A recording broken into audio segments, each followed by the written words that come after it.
y en el vídeo de hoy vamos a resolver la tarea 17 para el cálculo de los ratios principales financieros de una empresa. Recordad que estamos modelizando el plan financiero en Excel de un proyecto que fabrica y comercializa televisores.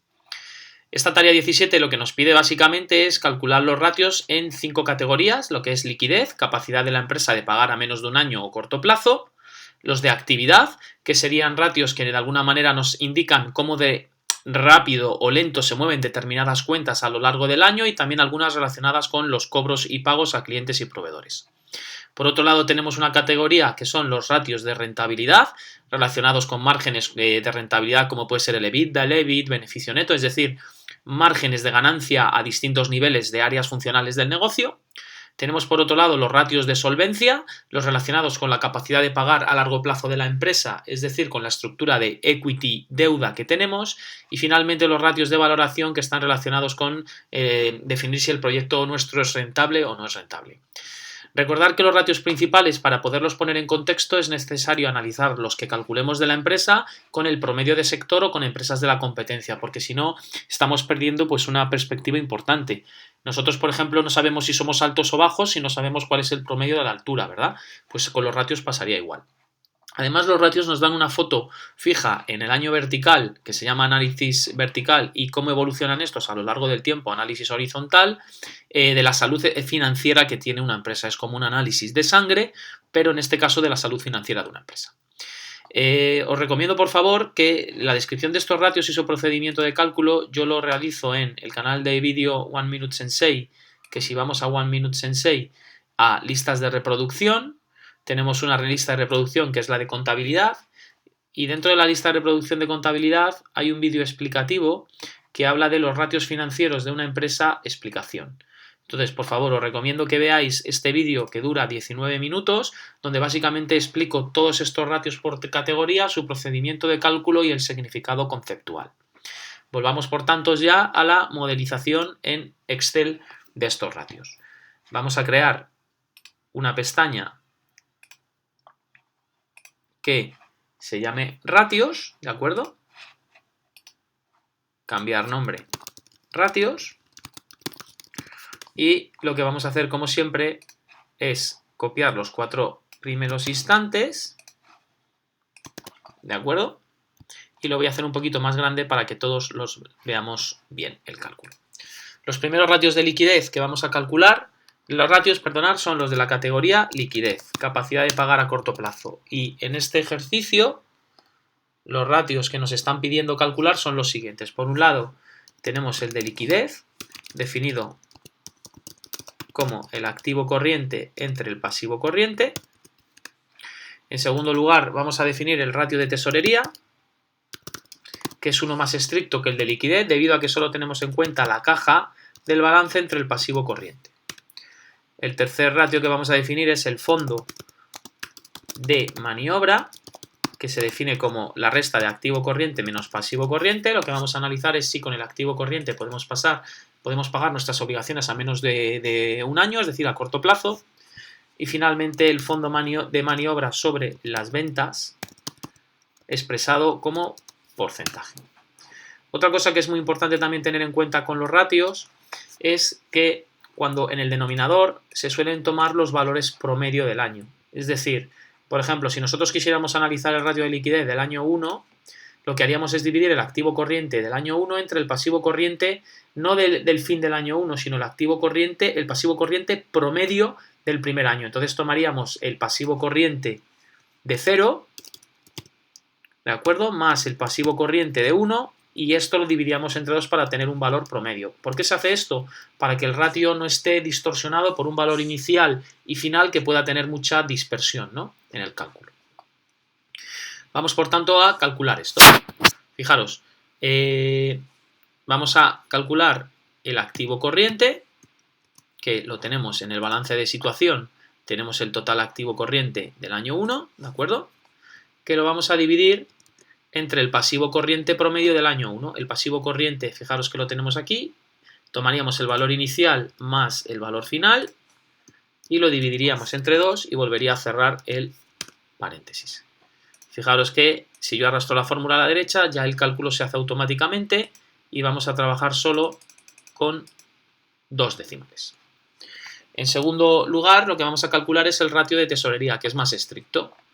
¿De acuerdo? Entonces, fijaros, lo que vamos a hacer es tomar la cuenta de balance, la de caja, es decir, la de efectivo y otros activos líquidos equivalentes, ¿de acuerdo? En el año 1, y la vamos a dividir entre el pasivo corriente promedio. Fijaros, pasivo corriente, año 0 más año 1, lo dividimos entre 2 y vuelvo a cerrar el paréntesis.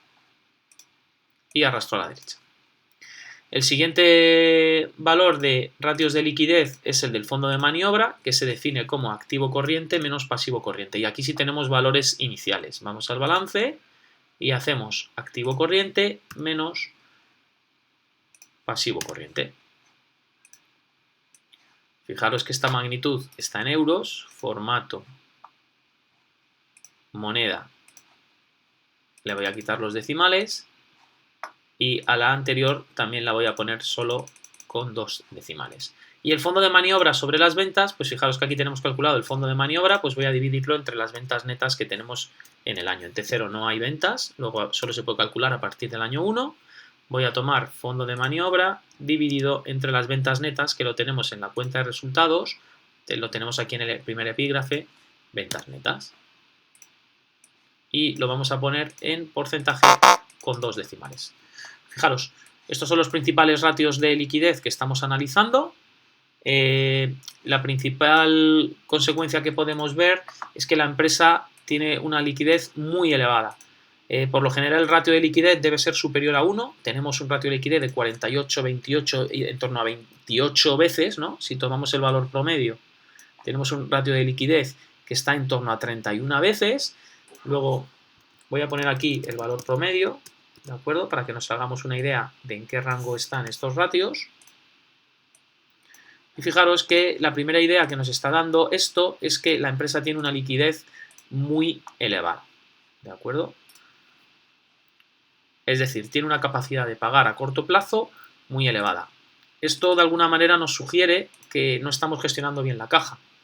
¿Por qué no estamos gestionando bien la caja? Porque no tiene sentido que la empresa tenga pues del orden de 30 veces el ratio de liquidez o 24 el de tesorería. Como os digo, esto hay que ponerlo en contexto con el promedio de la industria o el sector. Un ratio de liquidez debería ser superior a 1 y tenemos 31 veces, y el de tesorería quizás a 0,6 o 0,7 y tenemos 25. Esto lo que quiere decir, por otro lado, es que si vamos al balance de situación, vemos que en la cuenta de efectivo y otros activos líquidos equivalentes tenemos una cantidad de caja brutal. Veis que tenemos 25 millones el primer año, 58, 94, 119 y 130. ¿Qué podríamos hacer? Pues obviamente acometer plan de inversiones, es decir, realizar más CAPEX, ¿vale? Hacer crecer nuestro activo no corriente, o a lo mejor cambiar la política de dividendos. Es decir, acordaros que el payout es un 30, 50, 75 y 85, y como tenemos mucha caja, quizás podríamos incluso pagar más dividendos y aumentar la política de pago de dividendos, ¿de acuerdo? Por lo tanto, la conclusión de este primer análisis es que tenemos una liquidez muy elevada. Fijaros que el fondo de maniobra lo que nos dice es el exceso de activo corriente sobre el pasivo corriente. Es decir, podemos usar todo el activo corriente, pagaremos el pasivo corriente y tendremos además un exceso en promedio de 118 millones de euros.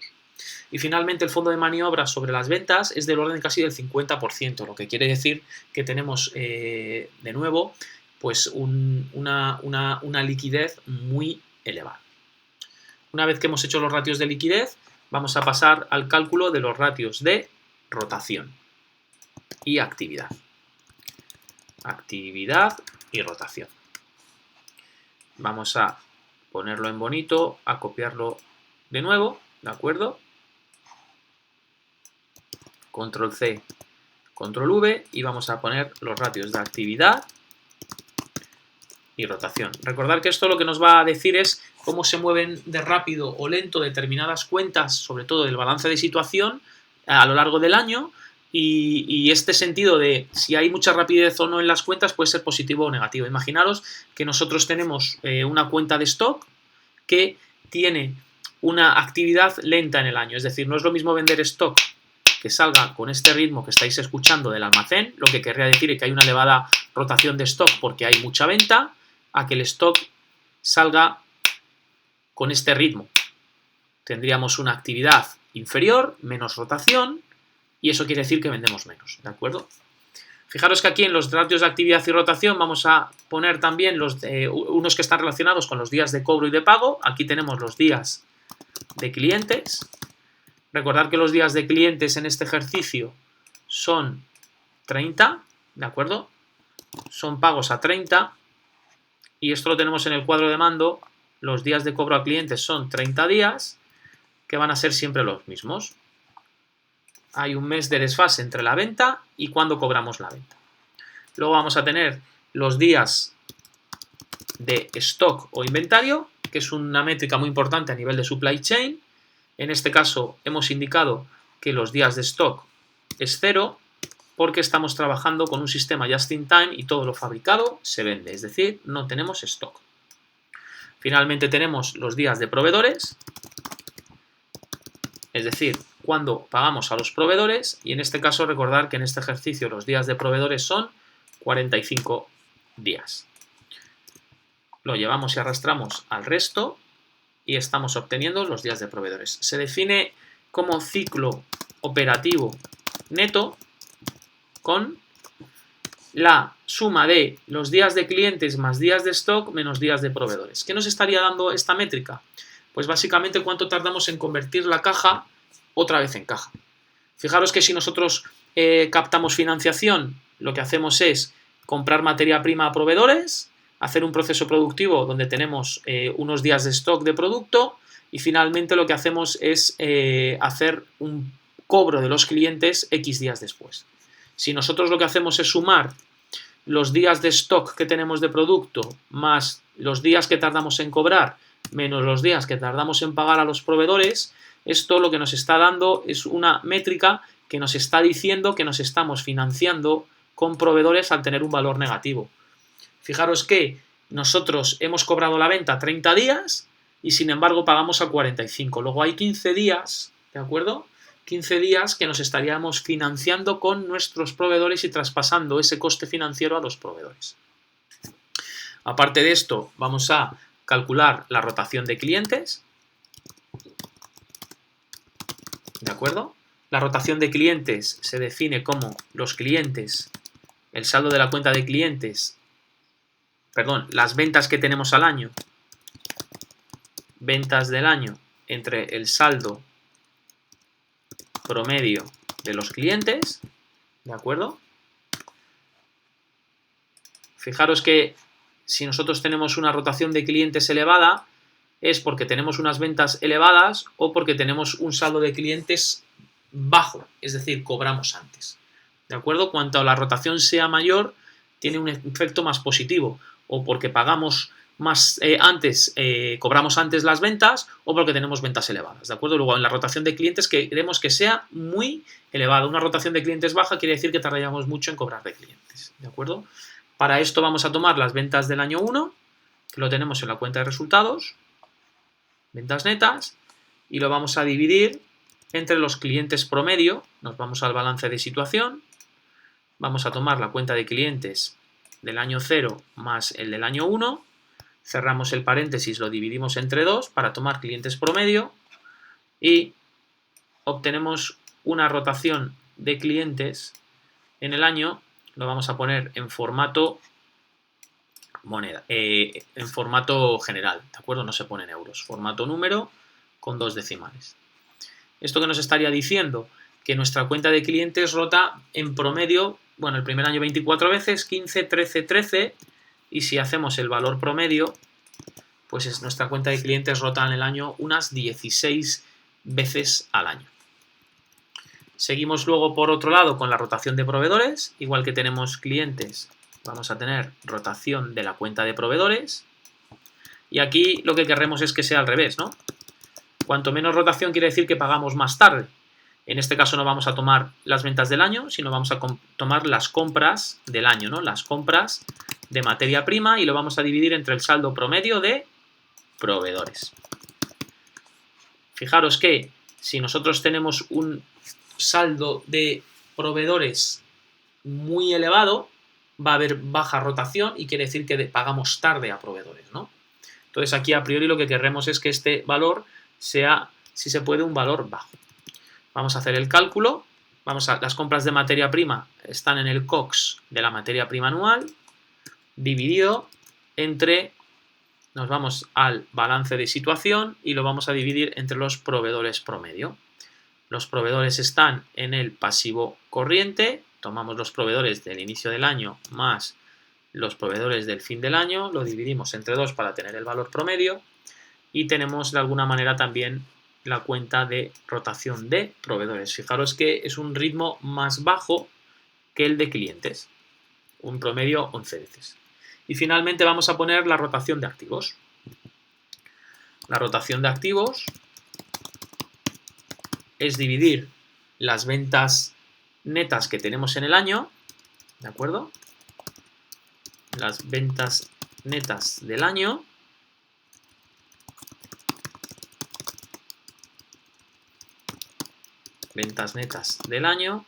divididas entre el activo total promedio. Activo total promedio. Y entonces aquí lo que vamos a ver es por cada euro que tenemos en balance, pues qué nivel de rotación tenemos. Vamos por eso a tomar las ventas netas, que la tenemos en la cuenta de resultados, 150 millones, dividido entre los activos totales. Vamos al balance de situación. Vamos a tomar el valor total del activo corriente y no corriente, el inicial más el final del año, para tener el valor promedio. Y fijaros que esto nos estaría dando una indicación de cómo rota nuestra cuenta de activo a lo largo del año. Es decir, hay un movimiento de en torno a 1,15 veces al año. ¿De acuerdo? Una vez que tenemos todos estos cálculos, ya hemos terminado con lo que son el cálculo de los ratios de actividad y rotación. Recordar que este de aquí es muy importante, el ciclo operativo neto, porque nos está indicando que nos estamos financiando con nuestros proveedores. Esta es una empresa que se financia con los proveedores, que paga 30 días y por parte de clientes cobra 30 días y paga a proveedores a 45, y que por otro lado tiene una rotación de clientes superior a la de los proveedores y una rotación de activos que, como estamos viendo en relación a las ventas, pues es del orden de 1,15 veces las ventas, es decir, rotarían sus activos una vez al año en relación a las ventas. El siguiente margen que vamos a calcular, categoría, son los de rentabilidad. Control C, Control V, vamos a calcular los ratios de rentabilidad. Y aquí en los ratios de rentabilidad, pues vamos a poner los de la cuenta de resultados, es decir, margen bruto. Margen bruto, vamos a poner EBITDA, EBIT, beneficio neto. Vamos a calcular el ROE o Return on Equity.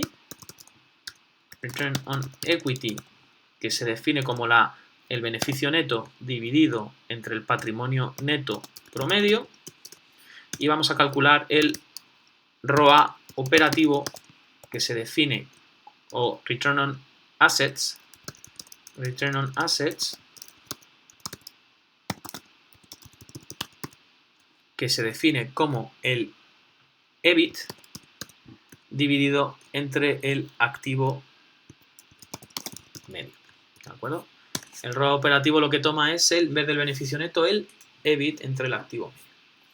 Bien, el margen bruto lo tenemos calculado en la cuenta de resultados. Fijaros que si vamos a la cuenta de pérdidas y ganancias, pusimos los valores en euros y también en porcentaje. Luego el margen bruto está calculado aquí. Son márgenes de la cuenta de resultados. El EBITDA también lo tenemos en la cuenta de resultados calculado, los porcentajes. El EBIT también está calculado.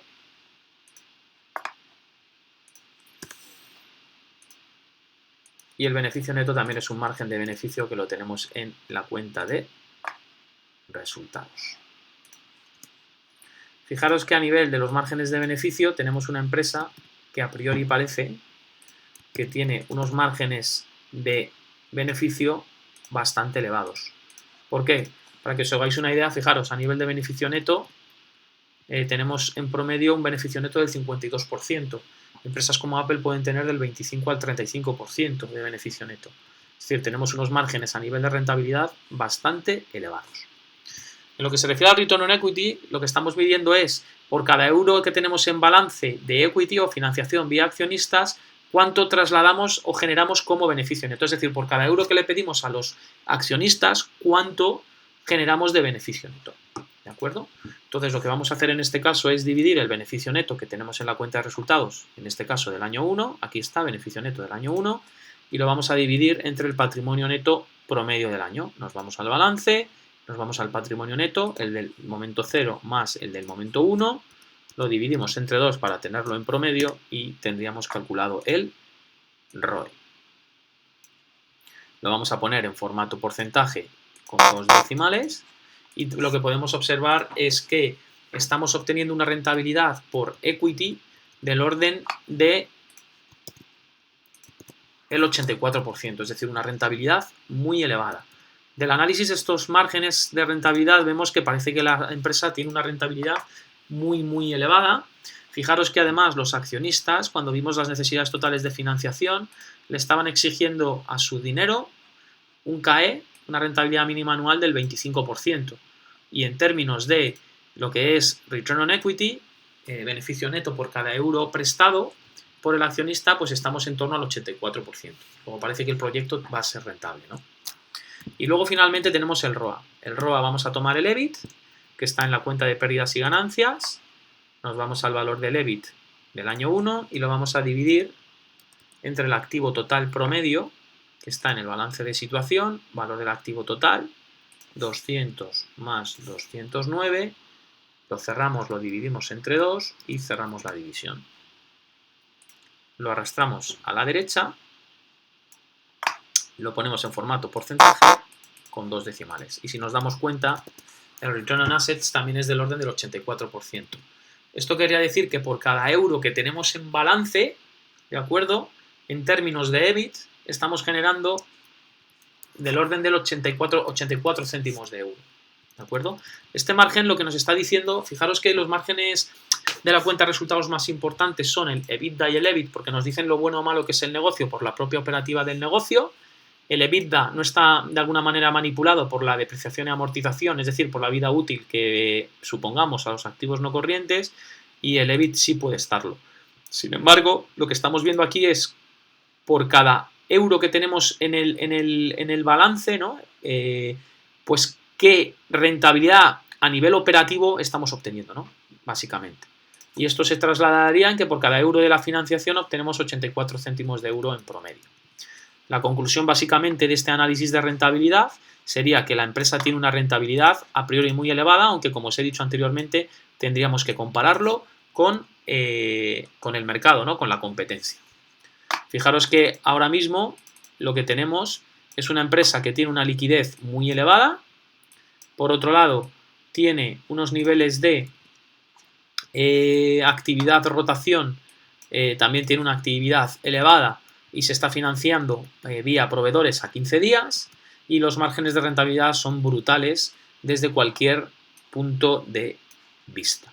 ¿De acuerdo? Lo siguiente que vamos a analizar es la capacidad de pagar de la empresa a corto plazo, a largo plazo, disculpad, que es lo que se denomina solvencia. Entonces vamos a denominar aquí solvencia. La solvencia está muy relacionada con el mix equity-deuda y por tanto en solvencia vamos a poner por un lado el porcentaje de financiación vía equity, el porcentaje de financiación vía deuda. Esto lo vamos a sacar del balance de situación. ¿De acuerdo? Vamos a ver en el balance, vamos a hacer el valor de el patrimonio neto sobre el valor total, ¿de acuerdo? Y sacaríamos el porcentaje de equity. Y el porcentaje de deuda va a ser 1 menos el porcentaje de equity. Fijaros que en esta foto lo que estamos viendo es que tenemos una empresa que el primer año tiene un 35% de equity y el segundo un 65% de deuda, pero a medida que va pasando el tiempo, fijaros que llegamos a un escenario donde la deuda solo supone el 3%. Fijaros que conceptualmente, imaginaros que tenemos una empresa que tiene este nivel de deuda y que tiene este nivel de equity. Visualmente lo que parece esta foto es que es una foto que no es positiva a largo plazo. ¿Por qué? Porque tenemos una aportación de los accionistas muy baja en relación al nivel de deuda. Esto parece que está muy endeudado. Fijaros que hay un ratio que se llama apalancamiento, que va a medir la división de la deuda respecto al equity, y este ratio lo que nos va a dar de alguna manera es una idea de si estamos muy apalancados o no. Esta estructura, fijaros que aquí hay 1, 2, 3, 4, 5, 6, 7, 8, 9, sería un ratio de 9 frente a 1. Lo que quería decir es que estamos muy apalancados debido a que tenemos mucha deuda respecto al equity. Sería mucho más sano una foto de esta manera, donde esto fuera equity, ¿de acuerdo? Donde esto fuera equity y esto fuera deuda. Aquí el apalancamiento sería al revés, sería un noveno. Lo que quería decir es que hay mucho equity y poca deuda. ¿Cómo vamos a medir ese apalancamiento? Pues por un lado, haciendo la división de porcentaje de deuda sobre porcentaje de equity, ¿de acuerdo? Recordar que a esto lo vamos a llamar apalancamiento. Hay muchos tipos de apalancamiento, hay apalancamiento financiero y de otros tipos, pero conceptualmente nos vamos a quedar solo en entender este gráfico, ¿no? Cómo es la relación entre el equity y la deuda y que esto va a afectar de manera estructural a la capacidad de pagar a largo plazo, ¿de acuerdo?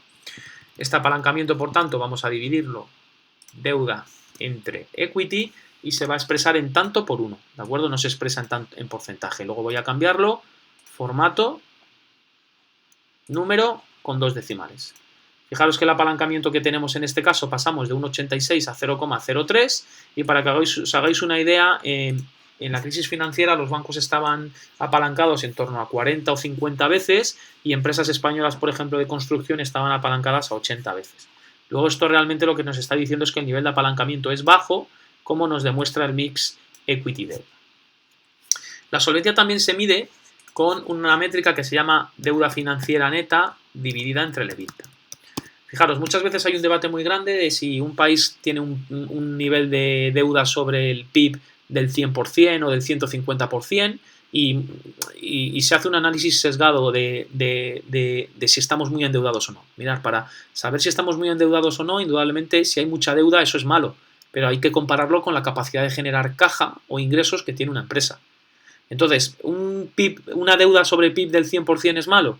Hombre, a priori parece elevado, pero si nosotros tenemos una capacidad de generar caja que es muy elevada, pues realmente ese nivel de deuda no sería tan preocupante. Imaginaros que somos una persona normal que tiene un nivel de deuda de 1 millón de euros. Pues a priori parece que un nivel de deuda de 1 millón de euros es mucho. Pero ¿qué pasa si ganamos 5 millones de euros al año?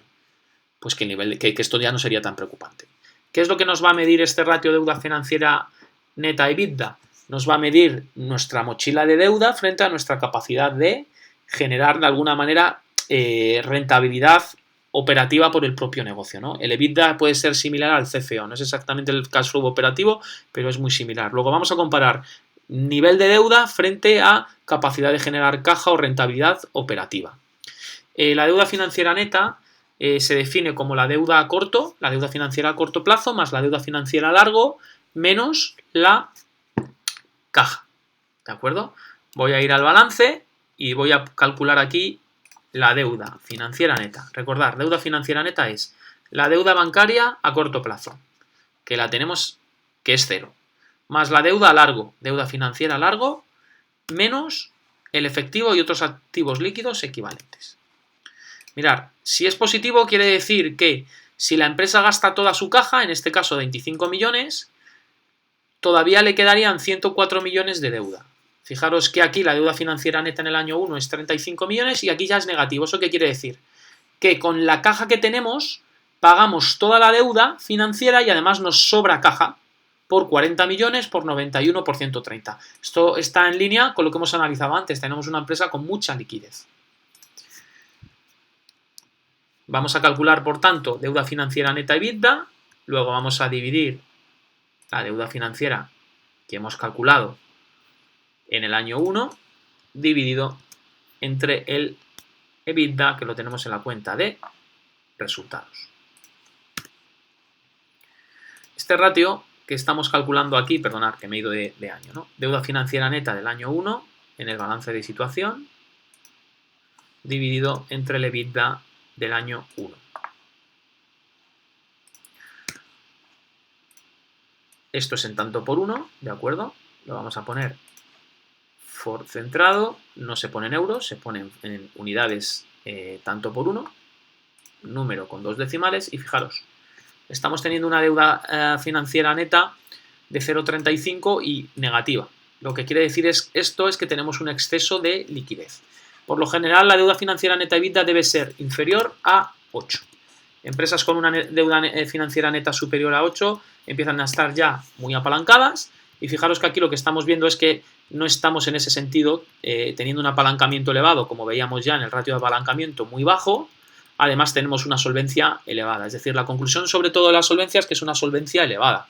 Tenemos liquidez, capacidad de pagar a corto plazo, tenemos altos márgenes de rentabilidad y tenemos una estructura deuda-equity donde el equity es muy elevado sobre la deuda. Fijaros que voy a calcular el valor promedio para que veamos que en promedio el equity es el 78% y la deuda el 21%, teniendo un nivel de apalancamiento del 0,3 en promedio. ¿De acuerdo? 0,3 en tanto por 1. ¿De acuerdo? 0,34. Otro ratio de apalancamiento de solvencia que es importante sería el de cobertura de intereses. La cobertura de intereses lo que va a medir es con el EBIT que genera la empresa, con el Earnings Before Interest and Taxes, cuántas veces podemos pagar los intereses de los préstamos. ¿De acuerdo? Esto lo que nos interesa es que sea un valor muy elevado. Entonces lo que vamos a hacer es dividir el EBIT del ejercicio fiscal, que lo tenemos en la cuenta de resultados, lo vamos a dividir entre los intereses que se pagan. Como están en negativo, lo que voy a hacer es cambiar el signo y fijaros, en este caso lo voy a poner con 2 decimales y voy a poner el valor promedio. Lo que estamos viendo en este caso es que a nivel de deuda, de cobertura de intereses, voy a ponerlo, lo que hacemos es que el primer año podemos cubrir 8 veces, pagar los intereses 8 veces con el EBIT que generamos. En el segundo año, con el EBIT que generamos, somos capaces de pagar los intereses de la deuda 25 veces y el último año 131. Es decir, en promedio, con el EBIT anual que generamos, somos capaces de pagar los intereses 55 veces. Esto nos está dando una idea de que tenemos una capacidad de generar rentabilidad a nivel de EBIT o de caja que es capaz de pagar los intereses por la deuda y de alguna manera nos sugiere que estamos menos apalancados. ¿De acuerdo? Es como si tuviéramos EBIT para pagar 55 veces los intereses, ¿no? La conclusión fundamental, por tanto, es que a nivel de solvencia tenemos una empresa con una solvencia muy elevada. Y finalmente nos quedan los ratios que están relacionados con valoración. Los ratios que están relacionados con valoración, vamos a poner también los 4 ejercicios fiscales, como siempre. Y en este caso, los ratios que vamos a calcular son, por un lado, la tasa interna de retorno, es decir, la TIR. Por otro lado, vamos a calcular el valor actual neto. Vamos a calcular el periodo de recuperación o payback. Vamos a recalcular el WACC y vamos a calcular el CAE. Fijaros, los ratios de valoración, como todavía no hemos hecho el análisis económico-financiero de la rentabilidad del proyecto, pues no sabemos cuánto es la TIR, el VAN y el payback, ¿no? La TIR, recordar que es una rentabilidad anual compuesta, ¿de acuerdo? El VAN es el valor actual neto en euros, y es el exceso de rentabilidad que ganan los accionistas sobre sus expectativas mínimas fijadas por el coste del equity. El payback es el número de años que tardamos en recuperar la inversión. El WACC es el coste promedio ponderado de la financiación. Y el CAE es el coste del equity, rentabilidad mínima exigida por los accionistas. Vamos a meter también los préstamos bancarios. Recordar que tenemos 2 préstamos bancarios, ¿de acuerdo? Tenemos un préstamo bancario a 2 años, KD a 2 años y un préstamo bancario a 4 años. El CAE vamos a asumir que no cambia a lo largo del proyecto, lo tenemos calculado, ¿de acuerdo? Ese CAE va a ser igual, nos vamos a las necesidades totales de financiación y lo calculamos por el modelo CAPM, vemos que es el 25,74%. Esta es la rentabilidad mínima anual que exigen los accionistas para invertir en este proyecto. Y vamos a asumir que el perfil de riesgo del proyecto no cambia y que siempre es el mismo. El coste de la deuda también, tenemos un préstamo a 2 años, luego el coste de la deuda nos vamos a ir a los préstamos. Fijaros que el coste anual del primer préstamo es el 12% y lo que vamos a asumir es que el coste de este préstamo, como es obvio, se mantiene los 2 primeros años. Y luego tenemos el préstamo a 4 años, que en este caso tiene un coste del 8% anual. Al ser a 4 años, pues lo que vamos a hacer es arrastrarlo hasta los 4 años. El WACC, recordar que es el coste promedio ponderado de la financiación teniendo en cuenta el escudo fiscal, que se define como porcentaje de equity por KE más porcentaje de deuda a 2 años por el coste de la deuda a 2 años por 1 menos el impuesto de sociedades, más el porcentaje de deuda a 4 años por el coste de la deuda a 4 años por el escudo fiscal, que es 1 menos el impuesto de sociedades. ¿De acuerdo? Y lo que voy a hacer es calcular este WACC para cada año. Entonces, para hacer eso, fijaros que necesito el porcentaje de equity de deuda y el impuesto de sociedades. El impuesto de sociedades lo voy a poner aquí simplemente para los cálculos. El impuesto de sociedades lo tenemos en el cuadro de mando, lo tenemos aquí y lo tengo aquí abajo para los cálculos. Vamos a los cálculos de WACC. Fijaros, porcentaje de equity, 35% por el coste del equity más el porcentaje de deuda. Fijaros que el porcentaje de deuda, aquí ahora que me doy cuenta, lo hemos separado toda la deuda, no la hemos separado en 2 y 4 años. Entonces lo que voy a hacer es separarla, ¿de acuerdo? Lo que voy a hacer es calcular un promedio para el coste de la deuda, ¿de acuerdo?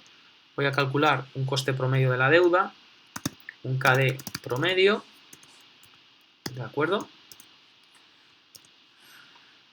Para simplificar los cálculos.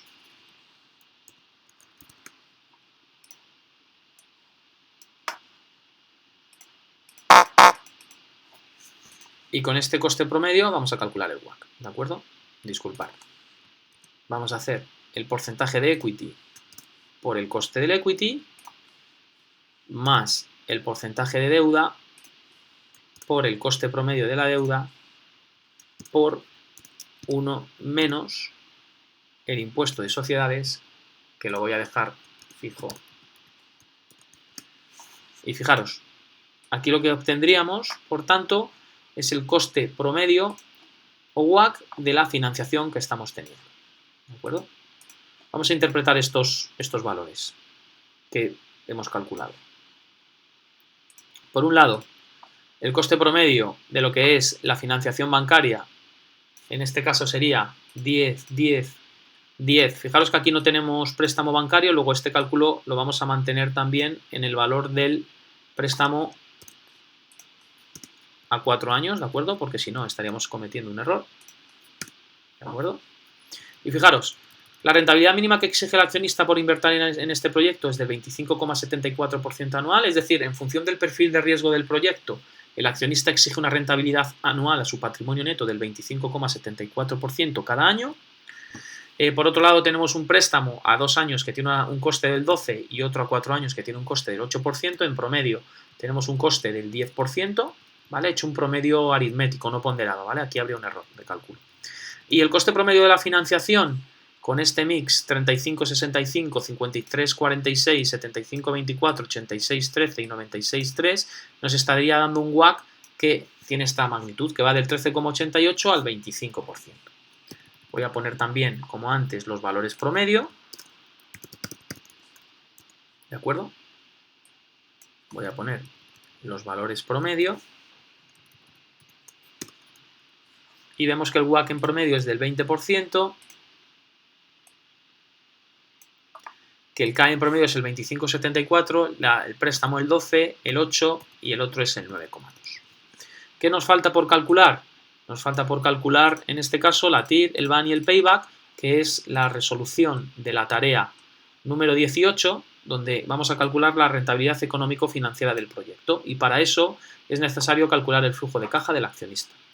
Fijaros que si nosotros queremos hacer un resumen final de cuál es la salud financiera de esta empresa a nivel de ratios, podemos concluir que tiene una liquidez muy elevada, hay un exceso de liquidez desaprovechada, tenemos una rotación también elevada y nos estamos financiando con nuestros proveedores, los márgenes de rentabilidad son excepcionalmente elevados y finalmente tenemos una situación de apalancamiento baja con una solvencia muy elevada. En términos de valoración, el coste de la financiación promedio medido como WACC es del orden del 20% anual, por cada euro prestado nos cuesta 20 céntimos de euro, el coste del equity un 25,74% de rentabilidad mínima anual exigida por los accionistas a este proyecto y los préstamos bancarios pues tienen unos costes del 12 y el 8% anualmente respectivamente.